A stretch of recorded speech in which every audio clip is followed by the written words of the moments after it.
Hey guys, welcome to my YouTube channel.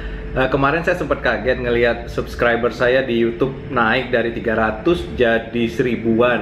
Ternyata biang keroknya adalah Kevin Anggara yang membuat vlog tentang bagaimana pengalaman dia di LASIK. Ya, Kevin Anggara saya LASIK dari minus 8-an. Nah, sekarang dia sudah bebas kacamata. Thank you Kev ya atas kerjasamanya yang baik. Setelah Kevin mempublish vlognya dan mention nama saya di situ, tiba-tiba banyak sekali pertanyaan yang muncul. Dan kayaknya saya jawabnya via vlog aja ya. Sebentar, saya akan buka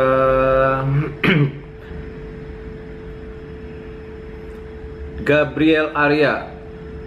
Dok, umur saya 13 tahun dan masih kelas 2 SMP. Saya sudah minus 3, apakah bisa dilasik? Belum bisa dilasik. Kenapa? Karena minimal tindakan lasik itu adalah 18 tahun. Nah, kalau sudah 18 tahun, umumnya minus jadi lebih stabil. Nah, pada saat itulah kita dapat melakukan tindakan lasik. Ya, kan kamu nggak mau kan, udah dilasik, minus kamu nambah terus, ya. Jadi diharapkan ukuran kacamata kamu itu stabil dalam 1 tahun. Jadi kamu nggak tiap bulan ganti kacamata karena minusnya naik dari minus 1 ke minus 2 ke minus 3. Nah, pada saat 1 tahun kamu stabil, kacamatanya sama aja dan tidak ada keluhan, baru deh dilasik ya. Dari Kevin Sugandi, mau nanya, saat operasi kalau mata dibuka seperti itu, jika ingin mengedipkan mata gimana? Apakah semua orang bisa tahan tidak mengedipkan mata selama 10 menit? Saya 10 detik nggak mengedipkan mata aja udah gatel banget. Begini Kev, kamu coba lihat video waktu mata saya dilasik. Nah, sebelum dilasik, dokter pasti akan memasukkan atau menginsert ya yang namanya spekulum mata supaya kamu tidak bisa mengedip. Nggak sakit kok ya. Dari Damang Ramadan. Dari Damang Ramadan, dok, lasik itu bisa gagal nggak? Nah begini, lasik itu jauh sekali dari yang namanya kebutaan ya. Dan kegagalan itu biasanya over atau under koreksi. Jadi misalnya begini, kamu lagi di lasik, terus mata kamu bergerak-gerak, tidak kooperatif. Bayangin aja laser saat mau diaplikasikan ke kornea mata kamu malah bergerak matanya kayak penari Bali, ke kiri, ke kanan, ke atas, ke bawah, samping kanan, samping kiri, ke depan, ke belakang. Itu nggak boleh. Ke belakang gimana caranya? Misalnya kamu bergerak-gerak pada saat lasik, ya bisa jadi minus kamu nggak banyak berkurang atau malah terlalu banyak diaplikasikan sehingga menjadi plus.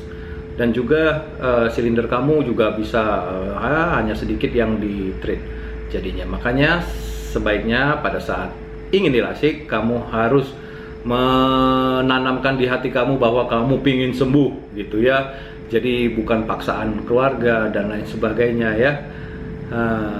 Kayak mau dijodohin aja dipaksain keluarga ya. Dari Dey Gunso, ada mitos juga dok, katanya madu kalau ditetesin ke mata katanya bisa nurunin minus. Ini benar nggak ya dok? Gini, kebetulan saya nggak ada belajar ya mengenai madu ditetesin ke mata bisa mengurangi minus. Namun memang minus itu nggak bisa kurang sendiri tanpa dilasik. Ya kalau untuk mata itu ya jangan coba-coba ya. Kenapa? Karena kalau misalnya rusak bisa bersifat permanen gitu kan, kita nggak mau ya. Ini pertanyaan dari Agus Reynaldi, dok, kalau udah melakukan lasik minus kita bisa bertambah kembali nggak? Lasik ini sifatnya permanen ya, jadi bukan temporary. Nambah ya kemungkinan bisa, namun sebagian kecil ya dapat terjadi seperti ini. Ini biasanya terjadi pada pasien yang mungkin minusnya belum stabil tapi dia sudah lasik. Mungkin nambahnya jadi minus 1 atau minus 1,5. Misalnya dia minus 10 terus dilasik terus tiba-tiba 2 tahun kemudian dia jadi minus 12, itu salah ya, tidak. Alright. Nah ini banyak banget yang nanyain biaya lasik ya.